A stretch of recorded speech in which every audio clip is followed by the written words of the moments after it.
We would be honored if you would join us. All right, everyone, welcome to another episode of Dungeon Crawlers, where, well, let's just face it, Krebs is gone. He decided to take off. He's in the middle of no man's land. Well, not really. He's at Lake Tahoe, but we're just going to call it no man's land because it's in the middle of two states. And who wants to go to Tahoe this time of year? Maybe in the summer, but that's besides the point. Anyways, we're going to talk about something else other than Krebs being in Tahoe, because I'm going to say that over and over so that when he listens to this episode, he's going to feel guilty. Man, I was in Tahoe. Why was I in Tahoe and not on this show with us being epic and awesome? Right. You know, to be clear, the backup plan for this episode was just to talk about how great Krebs was and how much we loved him and all of his accomplishments and how we met him. But no, now that dude's just out in the mountains next to a beautiful lake. I know. And I just don't feel like it anymore. Yeah. I mean, we love Krebs, but seriously. But also, you're the worst. Yeah. You're but we love you. Lake. But you're the worst. And you didn't invite Alton or I. What the heck, man? What the heck? I mean, to be fair, I don't think either of us could have really come this week anyway. But that's not the point. The point is that we were not invited, which means that we are not recording this from a lakeside chalet in Lake Tahoe. That would have been amazing. We could have done the show, on the spot in Tahoe, and it would have been amazing. Okay. Anyway. Okay. There will be another day where we do an offsite. It'll be awesome. Yes, we need to do an offsite at Disneyland. So those wonderful folks in Disneyland that are listening right now, how do we make that happen? You should contact us. Yeah, that's right.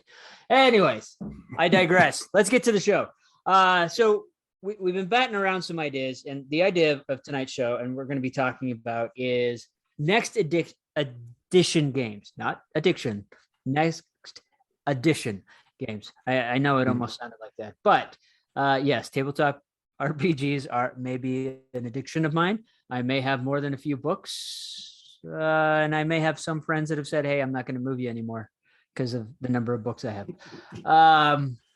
But most recently, the big announcements is Dungeons and Dragons has announced that they're going to be releasing 5.5. It's not a full version. It's a half version. We've seen it before with third edition. They put out a 3.5. And that came with a lot of changes and updates to rules because, they found some things weren't quite right. I do find this very interesting because back when they announced fifth edition, Wizards made this big, bold announcement that they would never make another edition again. They would be making updates by putting out new, expansion books, which we have seen. They were going to turn D&D into like DLCs.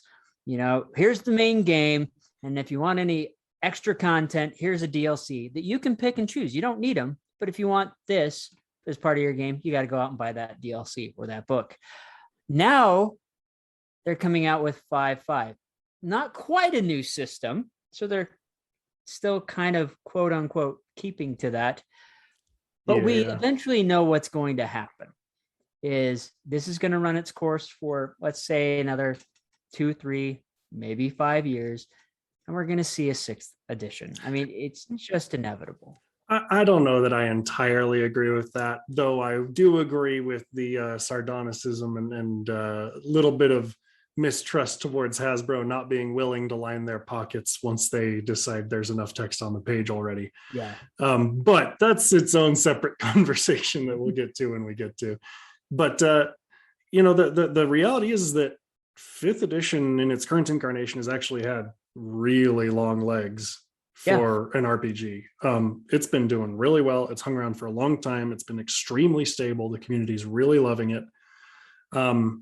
But I do hope that this is to fifth edition what 3.5 was to 3.0. And by the way, for all of you who might be out there trying to search it on the internet, this was an announcement that came at D&D Celebration a number of weeks back, and they are not calling it 5.5. They've just said something is coming in 2024 that is not a replacement for fifth edition, but a modernization, a streamlining that updates all the main books and brings content into one place. And that's kind of what we saw when 3.5 released with third edition. At first, everybody was really, really skeptical because it felt like they were just printing errata into a book and that was it.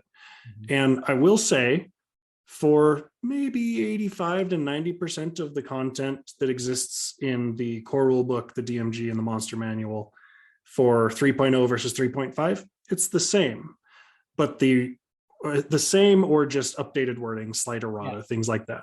But the remaining 5 to 15%, depending on who you ask, was actually rules that came in from expansion books that were strong enough that they felt it warranted being a part of the core experience for new players. And I think that 5th edition is starting to get deep enough where that's going to be a big deal. Well, it's got to be. I mean, look at all the different books they put out and the various character classes that aren't officially part of the core system. And there's a lot of really cool character classes that I'm sure people want. And they want that as part of the core books. They don't want to buy these extra books. They just want the core system. So I wouldn't be surprised if we saw some of that. Plus, there's been a lot of changes in the worlds as it is. I mean, because it has been open source, there's a lot of outside books you can pick up for 5th edition. But there have been a lot of weird changes, I'll admit. One of the weirdest changes in the, I think it's the Feylight or whatever that the new Fey book was. They changed how some of these NPCs are, where instead of actually casting spells, they have an action that is like a spell. So it's like a fireball, but it's an action. Well, now counter spells don't work because a counter spell only works against the spell. Now it's an action. So how is that going to be affected? So there's a lot of unique changes they put into play, which I wonder what will show up into the system. Will we see new character classes? Will we see modified rule sets? Will we see some stuff that some of the players, us, the everyday user of the game, have sent in and said, hey, this works a little bit better. This is how we've been running it. And I know they took a lot of feedback when they did 5th edition from players, which is probably why 5th edition works so well. But I don't know. I am curious, but at the same time, I'm really skeptical. So I definitely want to talk about some of the features that we'd like to see come back or change or evolve, get errated, get added, right, to that core content. But I do think that there's kind of a side quest that we should have first, which is talking about why do role-playing systems need updates and new additions, and what is the best timing and what is the best ways that we have seen those types of transitions happen in the past.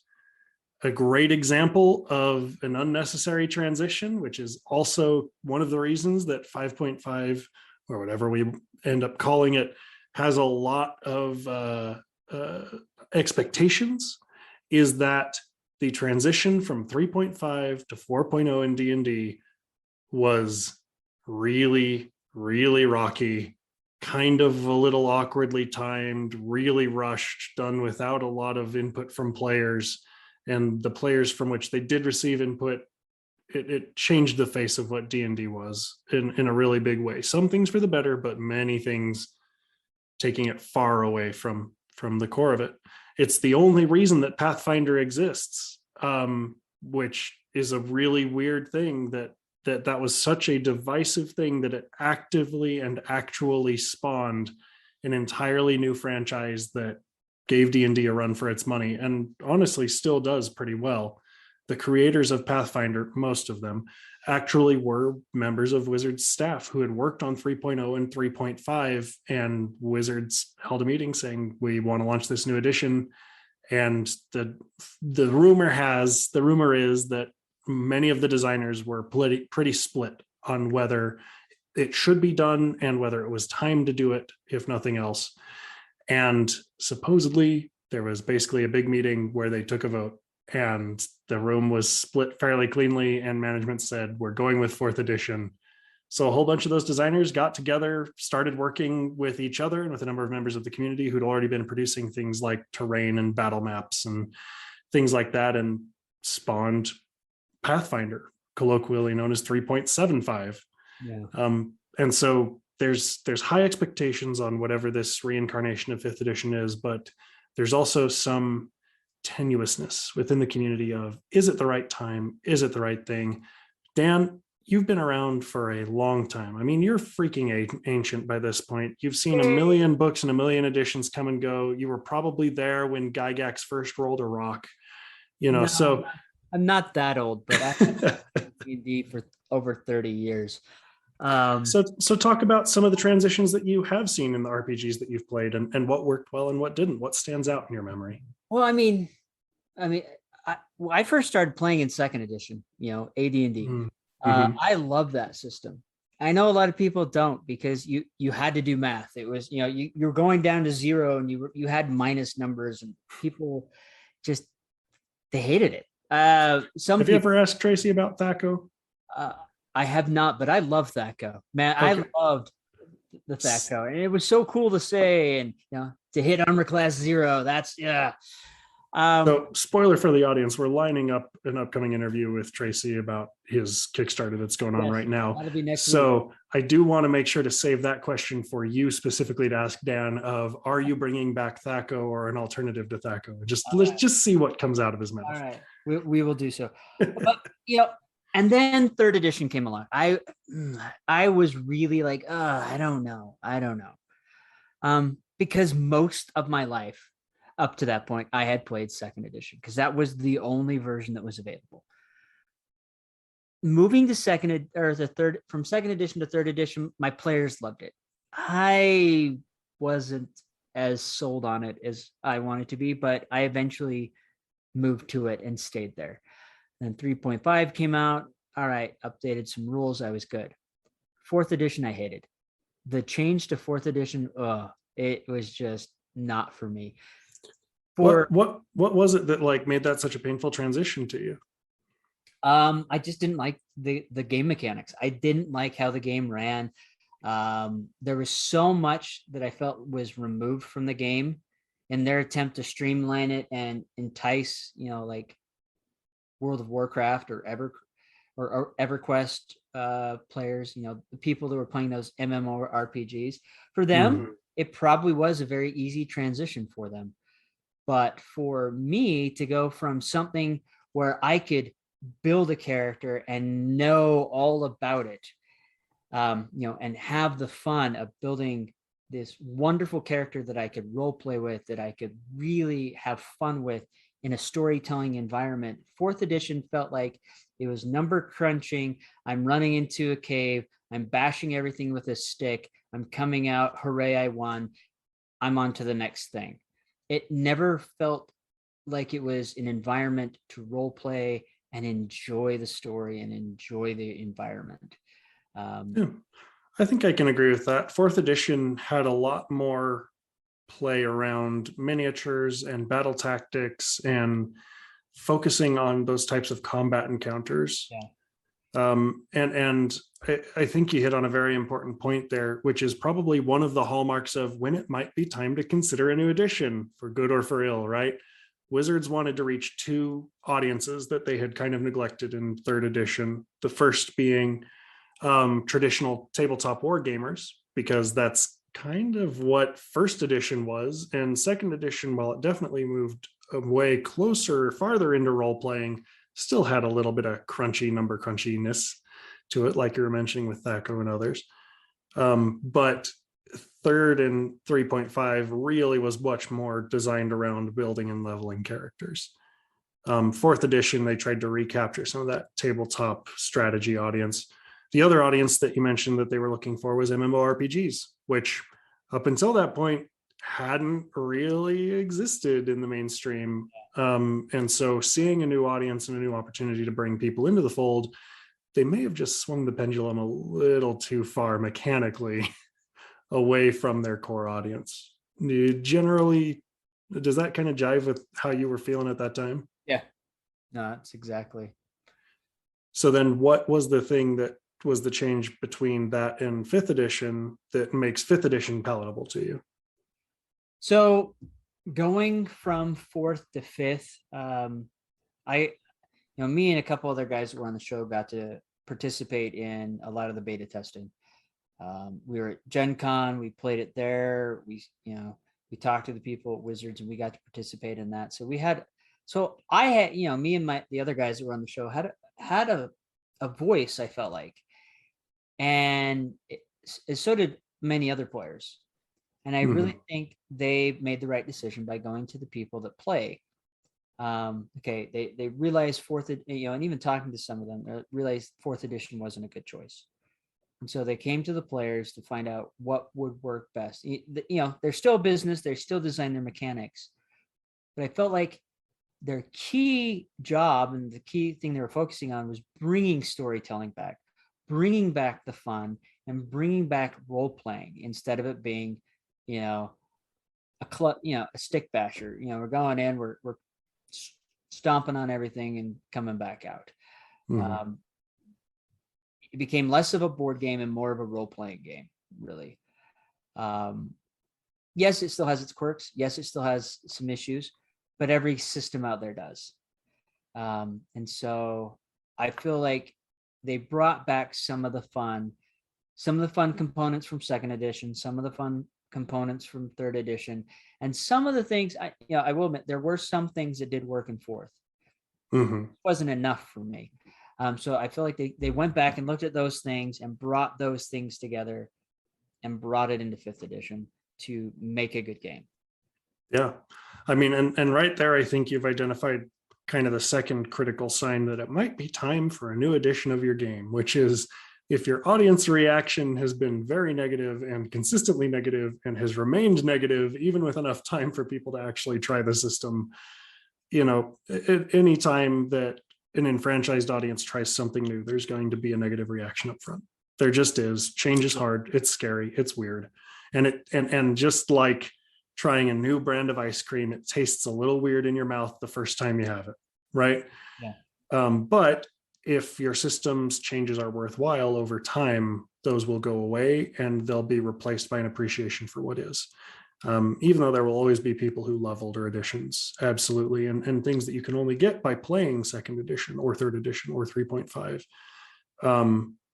Overall, the acceptance goes up with time and the appreciation of this is what is different that makes it good. With fourth edition, even though there are players who absolutely love it for a few critical reasons, my personal experience has been, after having spoken with literally thousands of role players in the last decade, the majority of the people who enjoy fourth edition were people who started playing in fourth edition and never played anything before it. And the other thing is that in all of the instances that I can think of, with the exception of one, when fifth edition came out, all of those players saw it as a massive improvement. It felt like it was returning them to the core things that they did find enjoyable in fourth edition and expanding back into the wider world of role-playing games. Yeah, I mean, people that start in fourth edition, of course they're going to like it. That's their only experience with it. And I don't, slight them in the least. That's, if that's what you started in, that's what you started. It's no different than people, Star Wars fans, for example. I started with the original trilogy. I know McKay that used to be on the show long ago. His first experience with Star Wars was the prequels. And he says those are better than any other Star Wars movies out there. I don't agree, but again, that's where we started. It's just like, Doctor Who fans. Who's your favorite Doctor? More often than not, your favorite Doctor is the first Doctor you saw, in the series. And then you start seeing the other ones. And I find that to be true. More often than not, that's, where you start is what becomes your favorite, because that you have an emotional tie or a bond to that. And everything else is, okay, well, it's better, or, it's not quite the same, but that's my love, is fourth edition. For me, I love second edition. That's where I started. It's not surprising. First edition was very light, in my opinion, compared to what second edition is. I've seen the red box. I've seen the early edition, and it's really sparse compared to what we see now. But it still was an amazing thing in its time. I mean, if you watch Stranger Things, you can see them playing it. It's not very different from what we have, other than we have a ton more monsters. We have a lot more mechanics and rules. We can really expand on our characters, and they have feats and they have skills and all these things that were pretty small back when. Yeah. You know, and that kind of brings me to the next kind of signpost that I've been thinking about through all of this. And let's talk a little bit about original Dungeons and Dragons, like, and even second edition. I think that there's another signpost that you need to look for in an edition, which is it has evolved to the point as to be unrecognizable from its original form. Yeah. Right? First edition in particular, they were creating rules on the fly. If you go back and take original books, there are literally references to tables that do not exist and tables that lead to nothing. That's a reality because they were making things up as they went, and you know, things got published without really good follow-up, and then people were home ruling it. And one of the biggest motivators for a transition to second edition was that in all of the trade magazines and all of the communities that were being built, everybody had their home rules that were so dramatically different that you could not move geographical regions and play the same game. And they felt that that was really bad for players who were trying to learn, because they came in expecting one experience and then they went somewhere else and got a completely different one. And so they wanted to systematize everything, bring it into one place, create more content. They were starting to see more of the push, though it hadn't really happened yet, but some of the push towards story. In second edition is where we start to see a lot of the things like Forgotten Realms and Dragonlance and things like that starting to exist. And the same thing happened from the beginning of second edition to the beginning of third edition. Second edition, while considerably more robust than original D&D, still went through huge periods of transformation as all of the intellectual property grew, as it began to gain more insight, right? Do you remember what that transition from second to third was like? Yeah, I mean, so this is the thing. So you're right. Second edition, and this is another reason I love second edition, is because there were all these other worlds you can explore. Third edition, you started seeing those worlds disappear. You know, yes, they had one book for Dark Sun. They had one book for Dragonlance. They had a couple of books, well, more than a couple, for Forgotten Realms. And then we moved to 3.5 and those books started disappearing. You know, it's like they're gone. We get to fourth edition. All we're in is Forgotten Realms. We get to fifth edition, the same thing. That was the biggest thing I feel like we lost, let alone from second edition to third edition. In second edition, you could go out and buy books. You know, they were softback books, but you could buy a book just specifically for extra stuff for your character class. Like I have a box that I have a book just for Psionists. I have a book just for rogues, for paladins, for mages. And these were things that you could, you know, these were spells and abilities and feats and all these things that you could add to your character beyond what the regular books offered. Moving to third edition, those were gone. The only way to get additional content like that was to get additional books that they put out, just like they're doing with fifth edition. It would be amazing if they put out a book that was just all rogues, you know, and it was all these different archetypes or subclasses and different abilities specifically for rogues. But instead, it's split out across all these various books. So if you love playing rogues, if you want different rogue subclasses and archetypes and that, you have to get all these books, or the same with a mage or a sorcerer or paladin or whatever. So that's something I definitely felt like was lost. The other thing I felt was lost is so second edition or advanced Dungeons and Dragons, you had to have specific stat blocks to be certain classes. That just went away. Third edition just went, nope, you can be whatever you want. You could be dumb as an ox and still be a paladin or a wizard. And that always felt really foreign to me. You know, wizards are super intelligent and you have to have that high intelligence. You know, a fighter has to be strong. I do get the reasoning for it because, like, you know, this allows you to create a fighter that is weak, that has this challenge to overcome. But you have to be a really good player to be able to pull that off. I've had some players that have like, yeah, you know, I'm gonna put my 7 in my strength and I'm gonna be a fighter. Mm-hmm. And then they don't play on that. If you want to do that, fine, awesome, do it, but play that character. I mean, play to that flaw, that weakness. There's a way to do it and make the game fun instead of it becoming this soul crushing game because you got the one fighter that's always rushing in and he can't even swing a sword right. Yeah. Yeah. Can I offer, maybe, I don't think it's necessarily a contrasting or a contrary opinion at the very least, but a contrasting opinion. Contrasting or contrary. That's what we want. It's true, but I don't like picking fights without Krebs here because it's just, I need somebody to take my side. But Anyway. it's only you and I, so that's okay. Here. So Star Wars bucket could take your side. Fair enough. So one of the things that I feel like is the critical difference between second edition and third edition that you've kind of danced around a little bit is that second edition felt like it was about exploring worlds and rule sets and ideas conceptually. Yes.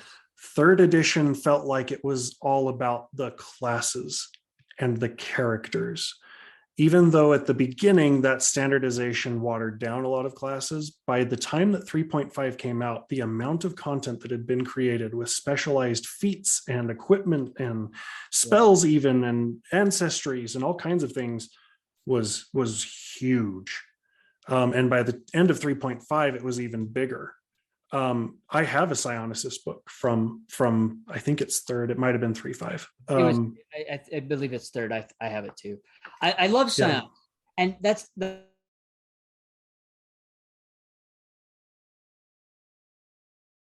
Don't have a true Psionist class, and I wish we did. I love that class. I love that type of character. But what I do think is kind of notable and notably missing from third edition and future editions particularly, that I do think I'd love to see, and I don't want to jump too far ahead because it's the tail end of the conversation, is being able to explore a lot of different worlds and alternate rule sets, right? Second edition had that little bit of charm because as you explored new worlds and found new classes, you had to build a particular way for some of those rule sets to work. Like they just literally could not function without it. 3.5 in particular incentivized you to build well, but still provided tools to allow you to build weird wonky things. But it, in the process, homogenized a lot of the things that made the worlds of second edition so fun to be in.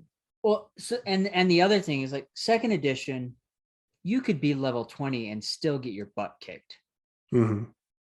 Third edition, by the time you hit level 20, your character is so built because of feats and skills and all these other things that literally you can sneeze and kill something. It felt like. Yeah. At level 20 in third edition, you're a demigod. Yeah, you are. You're super OP. I mean, and even so, second edition had a character called Epic Character, and that was from level 20 to I think 35 or something like that. Mm-hmm. And you could keep progressing because you could still easily die. A dragon could swoop in and still kill you, even being that strong. Unless you really, really worked at power gaming and building your character, you could still get your butt kicked. I mean, I remember there was a player in my group. He was level 20 and he died from a mistake. A simple mistake killed him. Mm-hmm. So it was still a deadly game, even at that high of a level. Nowadays, it just seems like you get up there. I hate saying this, but most games I've played in, by the time we hit level 11 or 12, everyone's getting bored. They're no longer enjoying the game because they walk into a cave and they slaughter everything because of the way the characters stack and build. And it's really frustrating because I would love to be in a game that lasts. I want to hit level 20. I want to be able to get to that point and fight some epic deity or demon or whatever. But everyone gets really bored because there's no challenge there unless they're being thrown against uber monsters, and that gets boring when that keeps coming at you. It's like, how many times do you run into a dragon and kill it? How many times do you have to face a demon and kill it? Because that's about what it gets to. The only way you're actually going to have a challenge anymore. Yeah. Which is frustrating.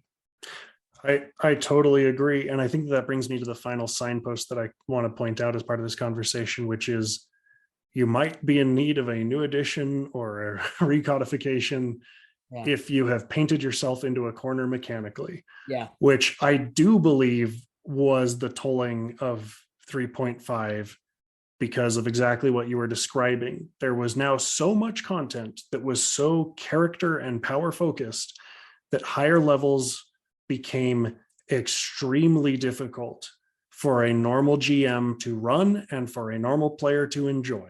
Yeah.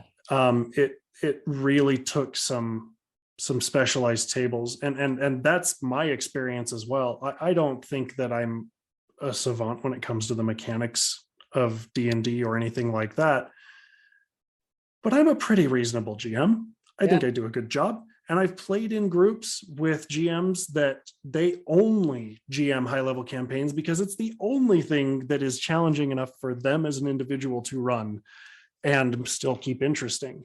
But it's something that I struggle with. And I think that is both one of the reasons that 3.5 is so beloved, but also why there was a half of the room that was like, no, we really got to hit a refresh here. We got to do something completely different because we've kept building on this system to the point that now it's cracking. Yeah. So I do want to talk about, two other systems before we come back to 5.5. One that's an immediate springboard off of this, Pathfinder, right? Which I brought up earlier, 3.75. That was one of the stated objectives, was that characters through level 20 need to feel meaningful. And I've been engaged in a Pathfinder campaign right now that's been going on for a year and a half. It's the longest I've ever been a player. It's fantastic. But we're playing through one of the Pathfinder adventure paths that's designed to take a character all the way from 1 to 20 over the course of a story. There are some times in story elements really that feel grindy, but as a character, I still feel like every time I level up, it's exciting and neat. And that was one of the things that I love about Pathfinder and why I prefer it to 3.5 for precisely that reason. So what is your opinion with the new second edition Pathfinder? Because literally, so Pathfinder, I have the books. I'll admit, I have the books, but I have never played the game. Other than, there's been a couple I have at Gen Con, but I have never sat down and played the game with a gaming group. So I have never got to experience that. Yes, it's 3.5, but I've never had. I have so many of the books, but I've never wanted to run it. I've never found a group that is like, hey, let's play this system. I would love to, but then then they throw out the second edition. I don't even want to touch it because I haven't heard good things about it. Yeah, so let's talk about that. The transition between 3.5 and 4 is similar in some regards to Pathfinder First Edition and Second Edition. I don't believe it is nearly as extreme. It's really, really not. Okay. But I do think that there was a recognition in the industry, even from the people at Paizo in Pathfinder, that the number crunchy systems that were popular pre-DSL, for lack of a better timeline, were not as approachable to gamers in the world of, for lack of a better term, pop assimilation, right? There was, with the advent of the internet, came this huge influx and awareness of geek culture and nerd culture and trying to do some of these things that, hey, that actually sounds kind of fun, sitting around a table telling stories with my friends.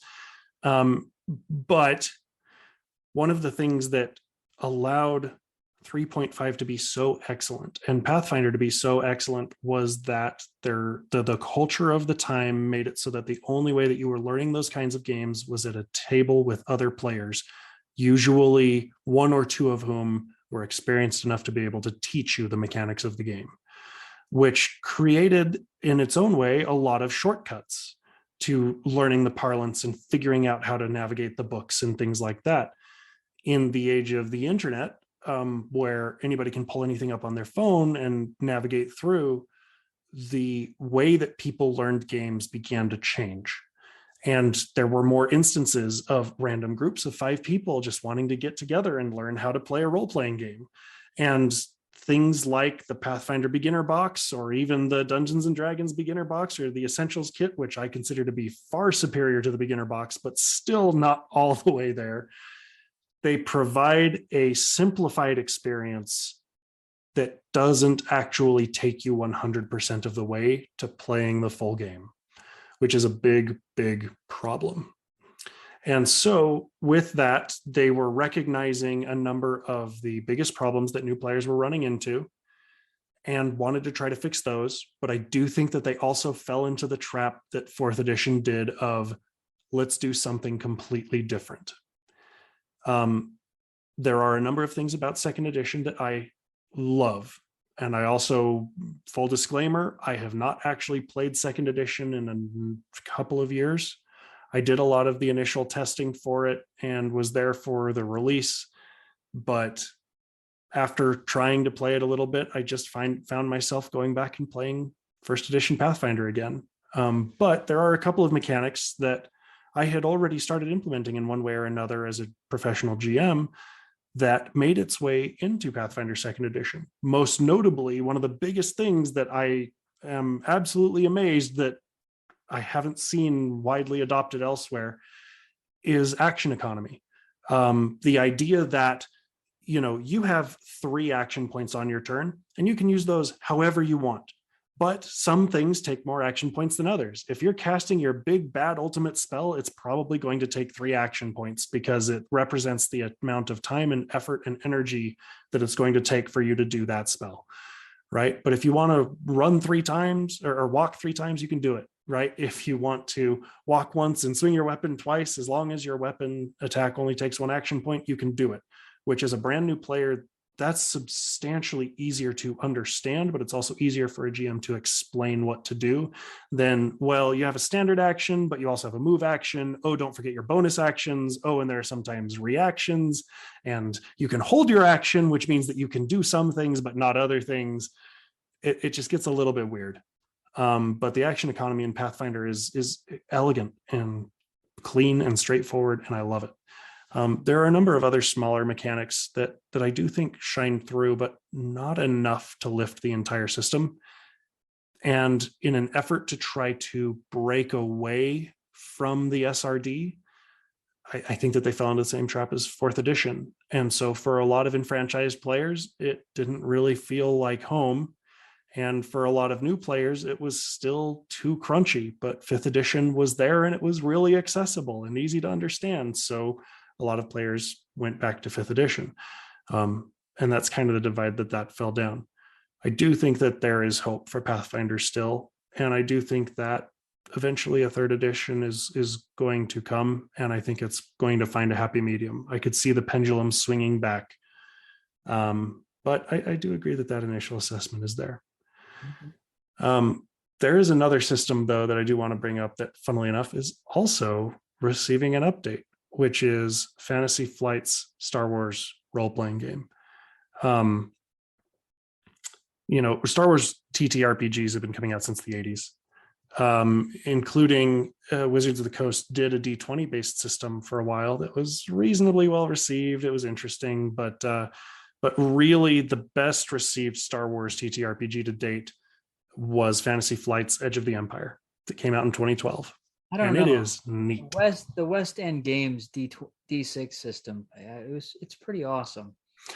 It's good. It is a good system, but it was not publicly received well. I know. Right? Like Edge of the Empire and the 2 sequels, Force and Destiny and Age of Rebellion, right? Like they're a cohesive system and they're neat, and they do enough things differently from traditional D20 systems without becoming foreign to players, which I think is really good. So yet again, I feel like I'm the oldie in the new. The old end is because yes, I played the Old West Endgame one. I did play the Wizards version. The Wizards version had a lot. They had a lot of great material, including an entire book dedicated to Knights of the Old Republic. The game from the Xbox. So I got to play. I had stats and everything for Darth Revan, my favorite Star Wars character. Yet I have not seen that from Fantasy Flight yet. However, Fantasy Flight does have a pretty solid game. They do. My only frustration with said game is their dice mechanic. It really bugs me. I really struggle with it. And I know explain that. Well, it comes from the fact that I am used to game systems where I'm rolling dice and I have numbers. This game system does not have numbers. It's all symbol based. And I really struggle with trying to figure it out, because I'm used to seeing numbers and I count up a total and I have my total and I have to compare it to this total to see if I succeed. And now in the Fantasy Flight one, I don't have that. I have all these symbols and they have to compare to these other symbols. And it just, again, I have all the books, but I don't play it. And it's because of the dice. Interesting. So for those of you who haven't played the game, I do want to touch on that really quick. The one of the biggest features of this game, and it was the first role-playing game that Fantasy Flight put out, is that it does use an alternate dice system. That instead of using numbers or trying to calculate against stats, right, your stats tell you how many and what kind of dice you are able to roll. Those dice have pips that indicate successes and failures, and advantages and disadvantages. And it is possible for you to succeed with disadvantage or fail with advantage, which as a storytelling tool is very interesting to me. But for a player who is used to, here's my number, here's your number, whoever's higher number wins, that can definitely be, at the very least, a sympathetic hurdle to overcome, where you are used to doing things a particular way and changing your mindset around that. Yeah. It is hard. But what I will say, the good news for you, Dan, is that was their first RPG. It came out a decade ago.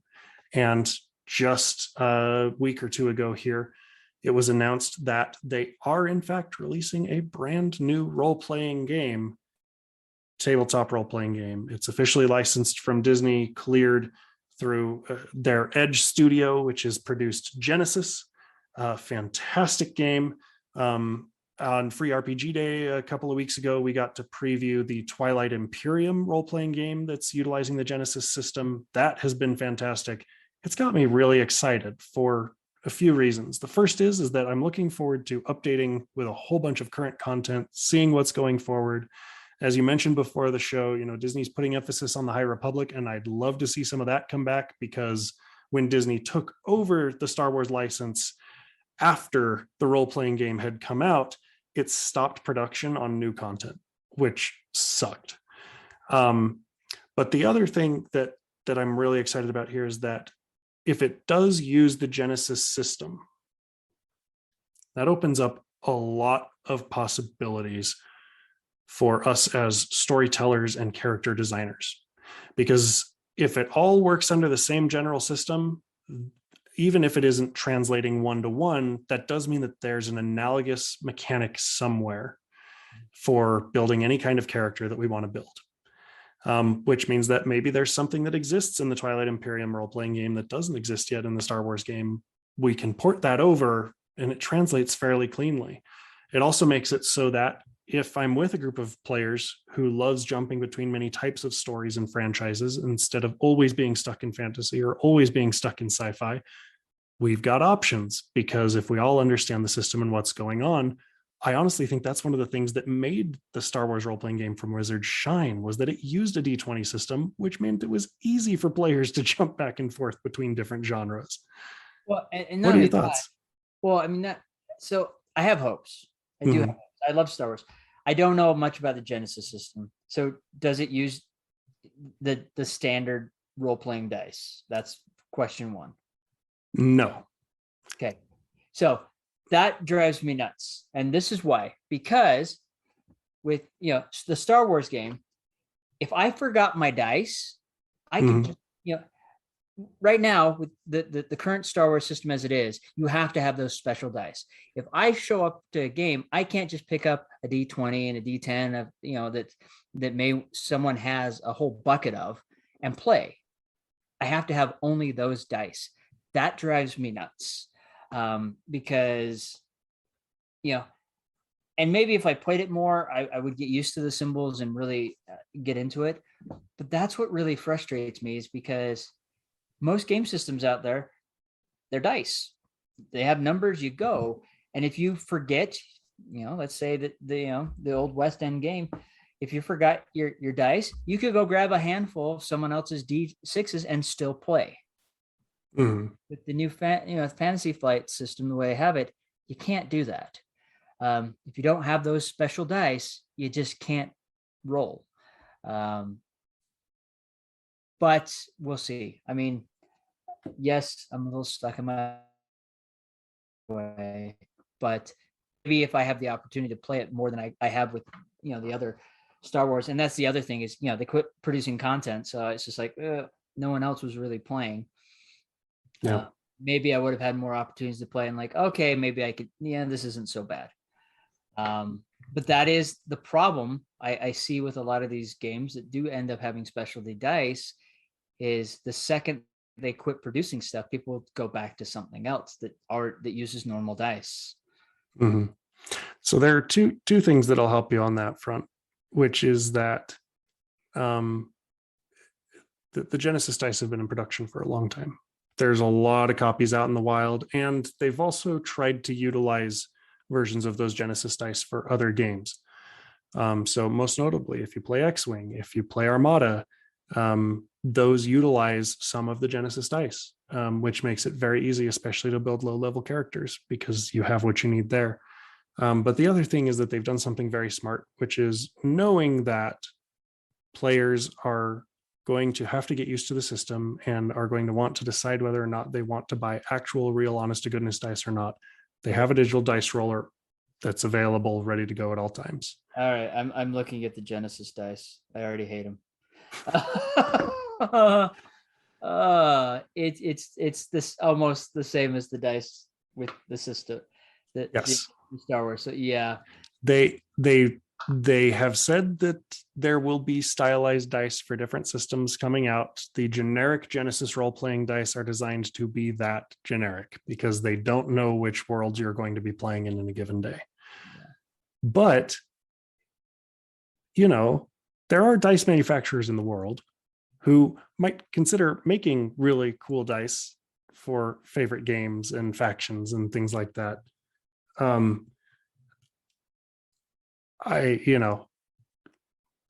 I think that there'll be options in terms of customization there for people who do want a physical dice rolling experience. And moreover, even though you can copyright individual symbols or trademark particular symbols, you can, in very rare instances, patent dice layouts and things like that.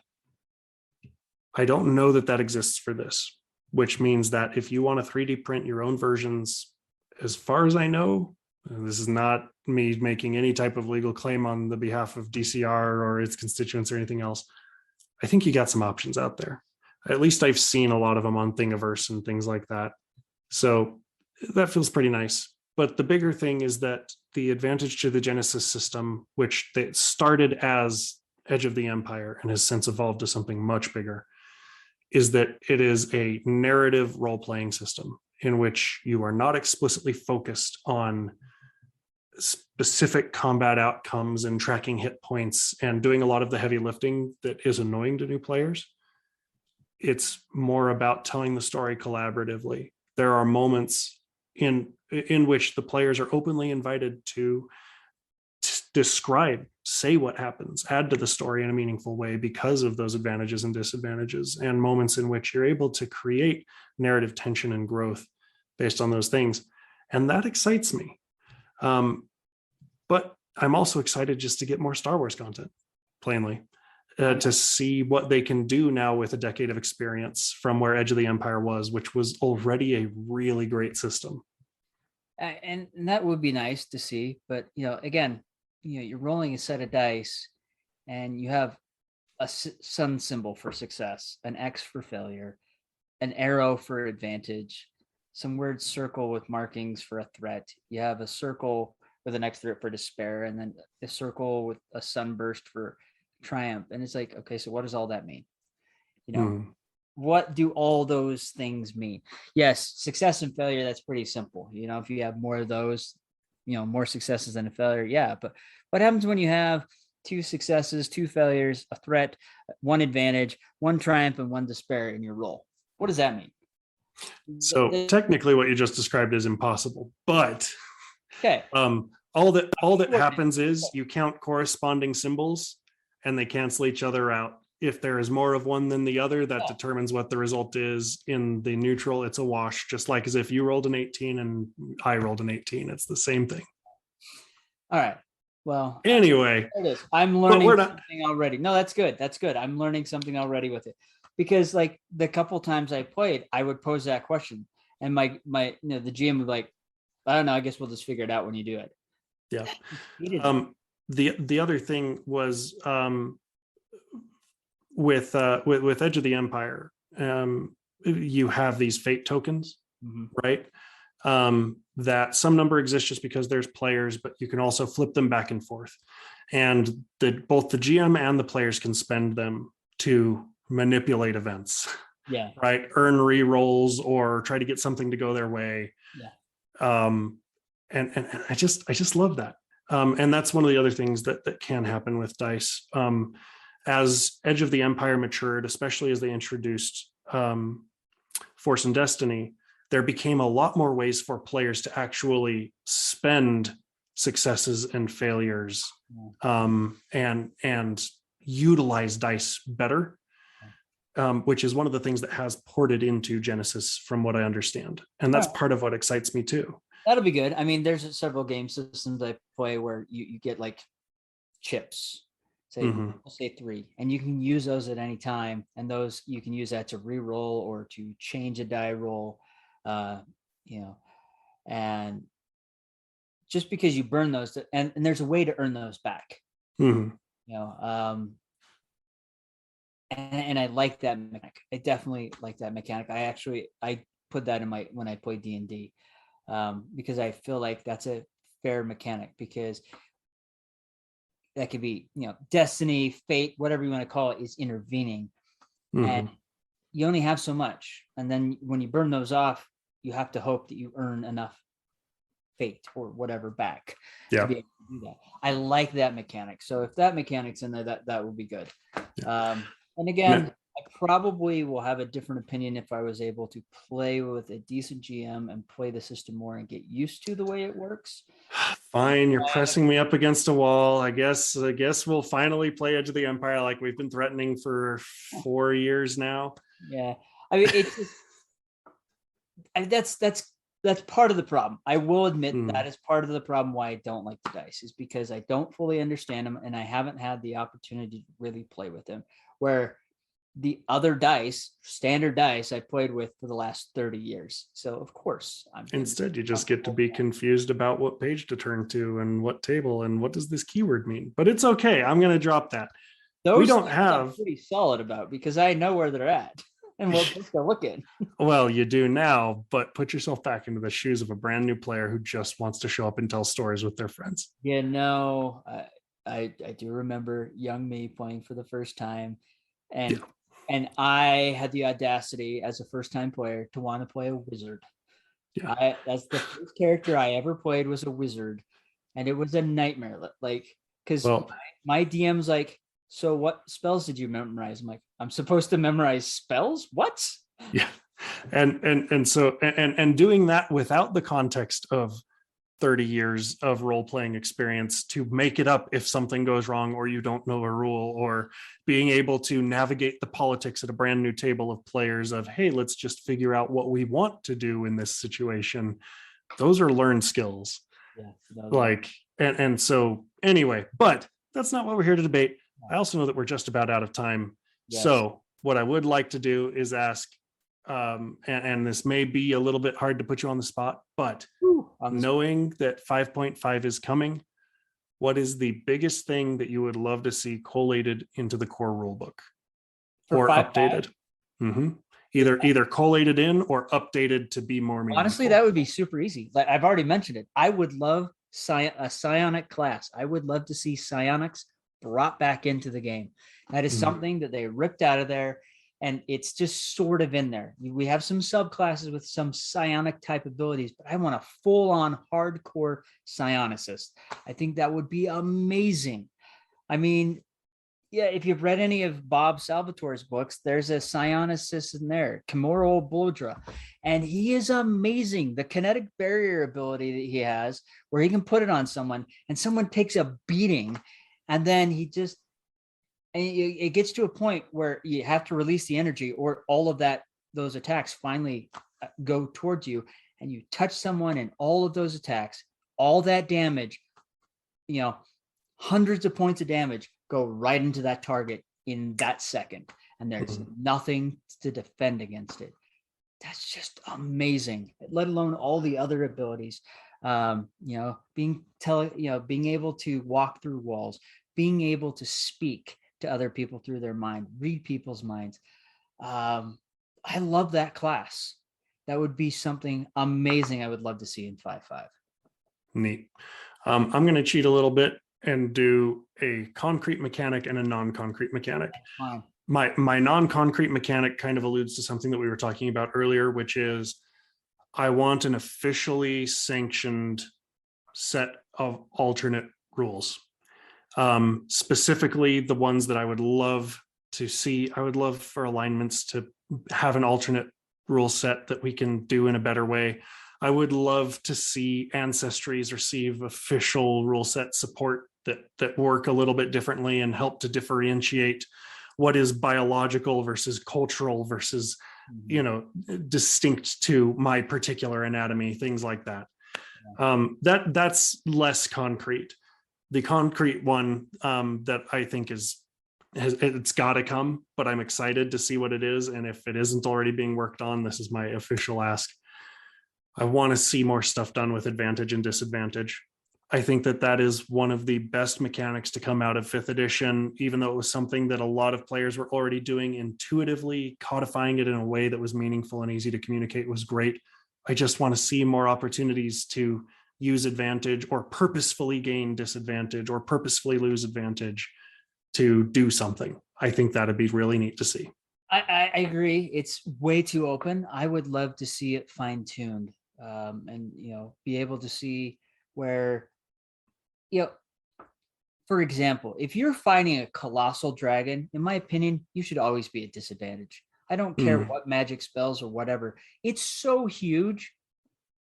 You're not going to do much damage to it, really. And it's going to be hard to attack it in the right spot because it's so well armored.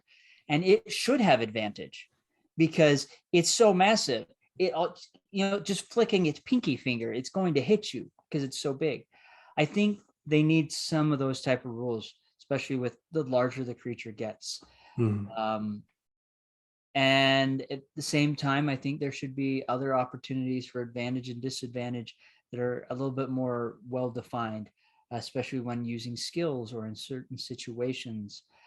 And I know a lot of that, they're just they left it the way they are, so it's up to the GM to do.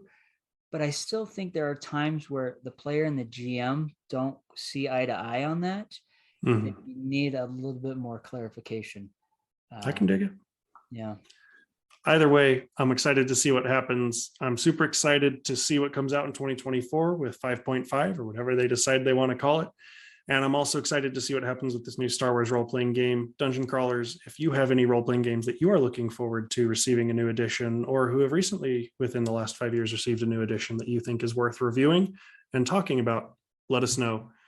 And Dan, I'm going to pass it to you. Well, all right. Well, speaking of new editions, you should definitely go to Kickstarter. Check out Sky Raiders of Arabex. So we will be talking with Tracy Hickman, and his wonderful wife, Laura, and whoever else he's going to be bringing, because they have started their Kickstarter for this. This is a brand new world. And it is amazing. So jump on the Kickstarter, support it, come back next week to check out and hear more. If you want to wait till after next week, we won't blame you. But we're pretty excited about this already, just knowing what we know, that you're probably going to love it without even hearing the interview. But with that said, we'll leave it at that. So come back next week. We'll have Tracy and Laura Hickman on the show to talk about their new game system. They're putting, or not game system, game world, excuse me. Sky Raiders of Arabex. And I mean, I'm excited. But with that said, we'll catch you next time. And Dungeon Crawlers, whether it's the 1st edition or the 5th edition or the 5th and a half edition, tell your story no matter what may come. And always remember to be epic and don't suck.